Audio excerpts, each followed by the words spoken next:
Hello students, Osmania university semester 5లో ఉన్న MIS subject quick revision చేద్దాం ఈరోజు. ఫస్ట్ వచ్చేసి క్వశ్చన్ పేపర్ ప్యాటర్న్ చూద్దాము. ఎంఐఎస్ క్వశ్చన్ పేపర్ అనేది 50 మార్క్స్ క్వశ్చన్ పేపర్ అనమాట.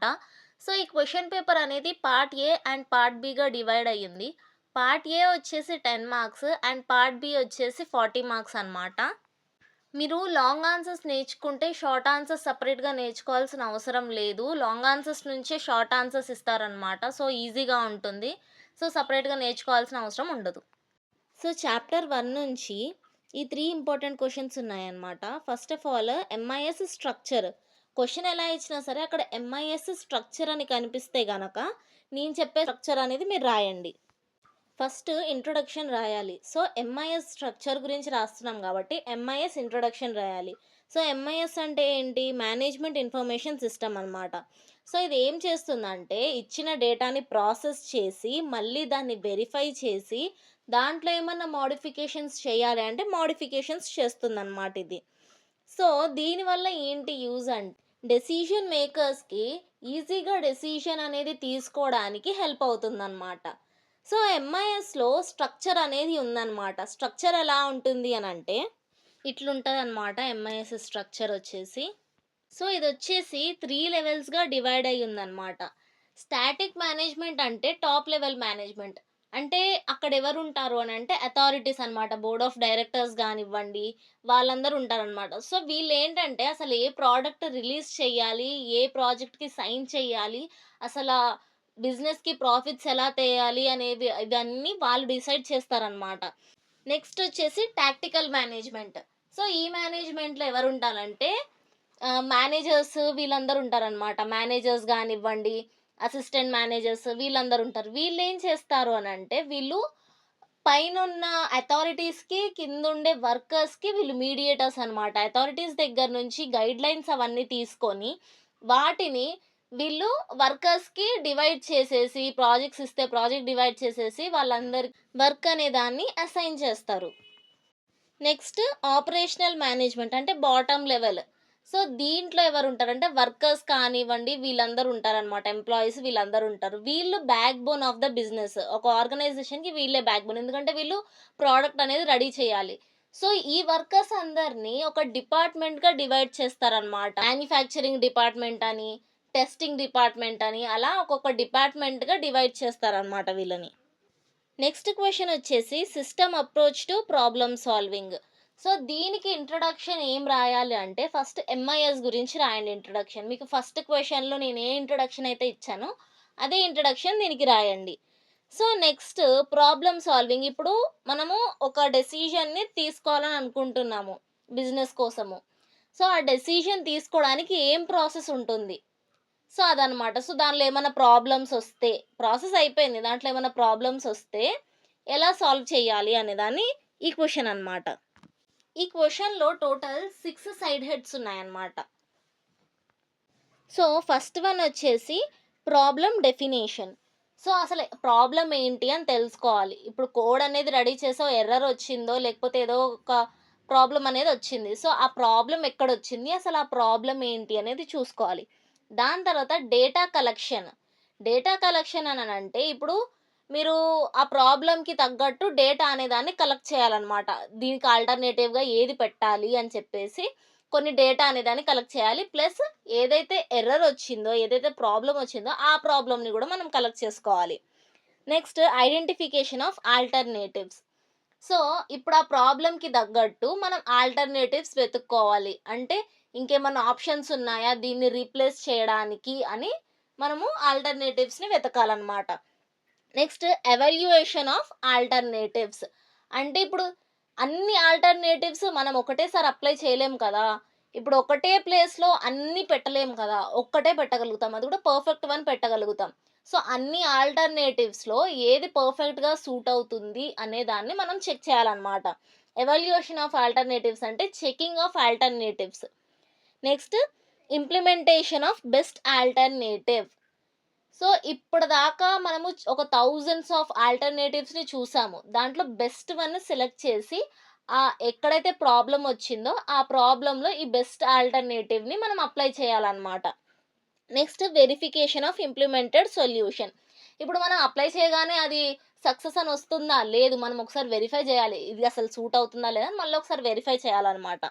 ఇది system approach to problem solving. Next question వచ్చేసి process of decision making. So, decision తీసుకోవడానికి ప్రాసెస్ ఏంటి? అది క్వెషన్. సో, ఫస్ట్ ఏం జేయాలి? ఐడెంటిఫై జేయాలి మనము. అసలు మనం ఏ థింగ్ గురించి మనము డెసిషన్ అనేది తీసుకుంటున్నాం. అసలు పర్పస్ ఏంటి? థీమ్ ఏంటి? అది తెలుసుకోవాలనమాట. దాని తర్వాత ఆ డెసిషన్ తీసుకునేటప్పుడు అసలు మనకేమేం డేటా అనేది అవసరము. So, data collection. సో, అన్ని డేటాని కలెక్ట్ చేసుకోవాలి. ఇప్పుడు దాంట్లో ఏమైనా మనము రాంగ్ డేటా అనేది సెలెక్ట్ చేసుకున్నామా? దానికంటూ ఏమన్నా ఆల్టర్‌నేటివ్స్ తీసుకోవాలా? అని ఆలోచించాలి. సో, ఆల్టర్‌నేటివ్స్ తీసుకోవాలి. ఒకటి ఏమన్నా తప్పు డేటా అనేది కలెక్ట్ చేశాము అన్నప్పుడు ఆల్టర్‌నేటివ్ తీసుకోవాలి. తీసుకున్నంత మాత్రం సరిపోదు.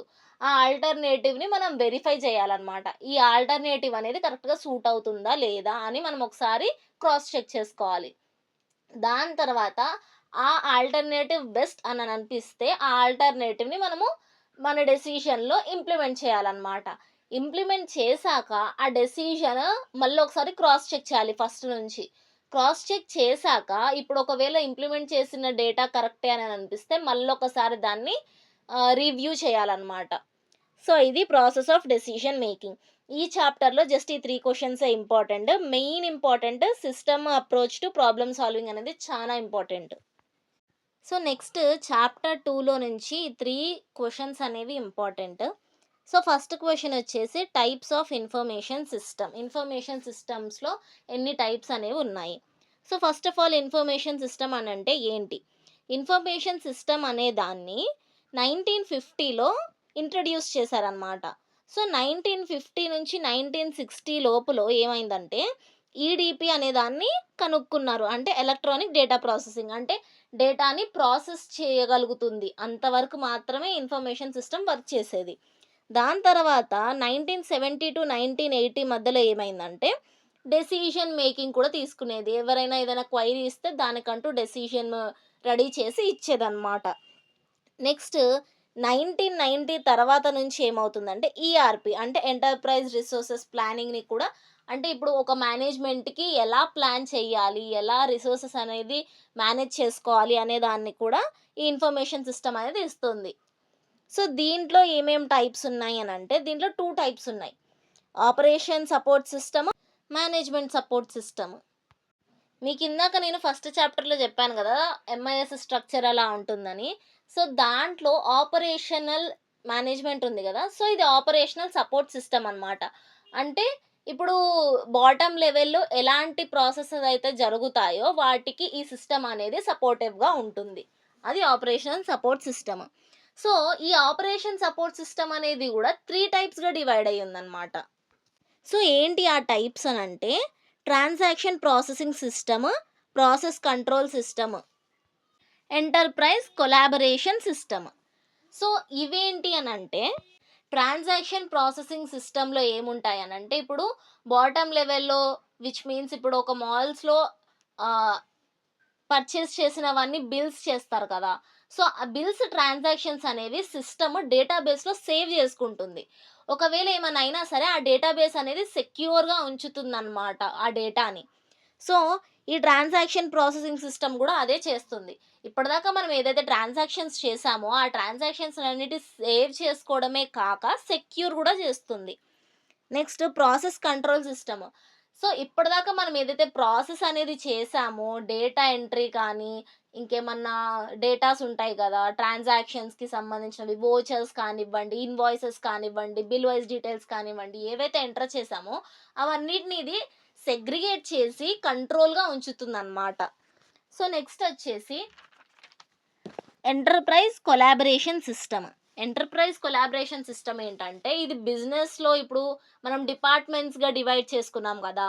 ఆ డిపార్ట్‌మెంట్స్‌లో ఉన్న కొలాబరేషన్స్‌ని గాని, ఇప్పుడు ఫర్ ఎగ్జాంపుల్ ఒక డిపార్ట్‌మెంట్‌లో ఈ ఎంప్లాయీ డీటెయిల్స్ వాళ్ళు టుగెదర్‌గా వర్క్ చేస్తున్నారు కాబట్టి, ఎంప్లాయీ డీటెయిల్స్‌ని సెక్యూర్‌గా ఉంచుతుంది. అండ్ ఇంకొక డిపార్ట్‌మెంట్‌కి కొలాబరేషన్ ఉండేలా చూస్తుందనమాట. ఇప్పుడు ఆపరేషనల్ సపోర్ట్ సిస్టమ్ అనేది అయిపోయింది. ఒక టైప్. నెక్స్ట్ టైప్ ఏంటి? Management support system. Management support system కూడా 3 టైప్స్‌గా డివైడ్ అయ్యి ఉందన్నమాట. MIS, DSS, EIS. So, MIS అంటే ఏంటి? Management information system. సో, మీరు మేనేజ్మెంట్ ఇన్ఫర్మేషన్ సిస్టమ్ నేను స్టార్టింగ్‌లో మీకు ఇంట్రొడక్షన్ ఇచ్చాను కదా! అది రాస్తే సరిపోతుంది. Next DSS, decision support system.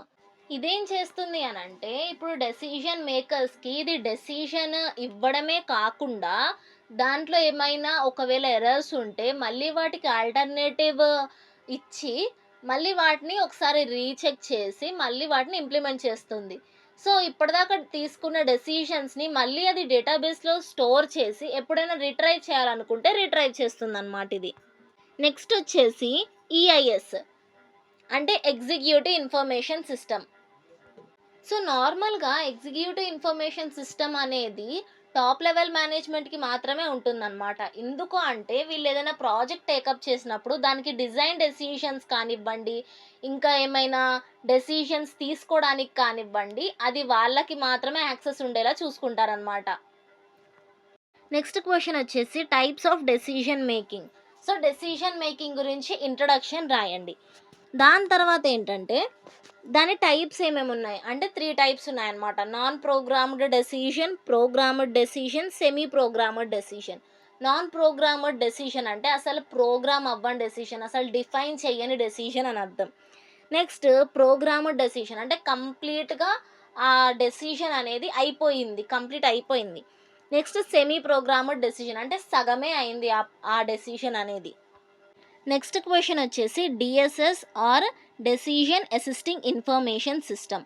So, దీనికి ఇంట్రొడక్షన్ మీరు డెసిషన్ మేకింగ్ గురించి కానీ, డెసిషన్ సపోర్ట్ సిస్టమ్ గురించి కానీ రాయొచ్చు. సో, నెక్స్ట్ వీటి క్యారెక్టరిస్టిక్స్ మనం రాయాలన్నమాట. మ్యాక్సిమం ఈ క్వెషన్ అడగరు. బట్ ఒకవేళ అడిగితే ఇఫ్ ఎనీ చాయిస్ ఈ ఆన్సర్ నేర్చుకోండి.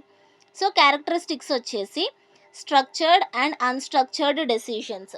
సో, ఈ డెసిషన్ సపోర్ట్ సిస్టమ్ ఏం చేస్తుందంటే, ఈ కంప్లీట్‌గా స్ట్రక్చర్ అయిపోయిన డెసిషన్‌కి సపోర్ట్ చేస్తుంది. ప్లస్ ఏ డెసిషన్‌కైతే అసలు ఆర్కిటెక్చర్ అనేదే లేదో, దానికి కూడా ఇది సపోర్ట్ చేస్తుందనమాట. Next decision making process. So, ఈ డెసిషన్ సపోర్ట్ సిస్టమ్ ఈ డెసిషన్ మేకింగ్ ప్రాసెస్‌లో హెల్ప్ చేస్తుందనమాట డెసిషన్ మేకర్స్‌కి. సో, నెక్స్ట్ ఏంటి? Integration with database. సో, ఇది డేటాబేస్ తోటి కొలాబరేట్ అయ్యి ఉంటుంది. ఇప్పుడు మీరు డెసిషన్ అనేది సిస్టమ్‌లో తీసుకున్నారు. ఆ డెసిషన్ ఎక్కడ సేవ్ చేస్తారు? డేటాబేస్‌లోనే కదా!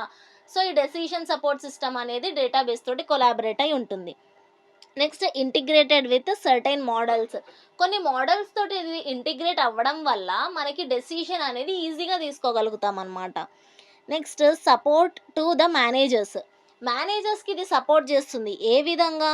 అంటే ఇప్పుడు నాలెడ్జ్ ఉన్న వర్కర్స్ ఉంటారు కదా కొంతమంది. సో, వాళ్ళ దగ్గర నుంచి నాలెడ్జ్ తీసుకోవడం వల్ల ఆర్గనైజేషన్ అనేది డెవలప్ అవుతుంది. దాని తర్వాత డెసిషన్ మేకర్స్ వాళ్ళ ద్వారా ఏమవుతుంది? ఇప్పుడు ఈ క్లయింట్‌కి ఇచ్చే ప్రాజెక్ట్‌లో డెసిషన్స్ ఏమైనా చేయించాలనుకుంటే డెసిషన్ మేకర్స్ ద్వారా మేనేజర్ అనే అతనికి సపోర్ట్ దొరుకుతుందనమాట. Next approaches to information system. ఇన్ఫర్మేషన్ సిస్టమ్స్‌కి ఇది అప్రోచ్ అనేది ఇస్తుంది. అంటే హెల్ప్ అనేది చేస్తుందనమాట. Suppose to the people. So, దీనివల్ల ప్రజలకు ఉపయోగమే గదా! ఇప్పుడు ఏదైనా కొత్త సాఫ్ట్‌వేర్ వస్తే ప్రజలకు ఉపయోగమే గదా! సో, ఈ డేటా సపోర్ట్ సిస్టమ్ అనేది ఇన్ని విధాలుగా హెల్ప్ చేస్తుందనమాట. ఈ వీడియో ఇప్పటికే చాలా లెంతీ అయిపోయింది. నేను రిమైనింగ్ 3 చాప్టర్స్ మీకు పార్ట్ 2లో చెప్పడానికి ట్రై చేస్తాను. సో, మీకు గనక ఈ వీడియో నచ్చినట్టయితే లైక్ చేయండి అండ్ మీ ఫ్రెండ్స్‌కి షేర్ కూడా చేయండి. చాలా యూజ్‌ఫుల్. సో, ఈ 50 మార్క్స్ పేపర్ మీరు ఖచ్చితంగా పాస్ అవ్వాలి. సో, ఇప్పుడు నేను ఇచ్చిన ఇంపార్టెంట్ క్వెషన్స్ అనేవి మీరు ఖచ్చితంగా ప్రిపేర్ అవ్వండి.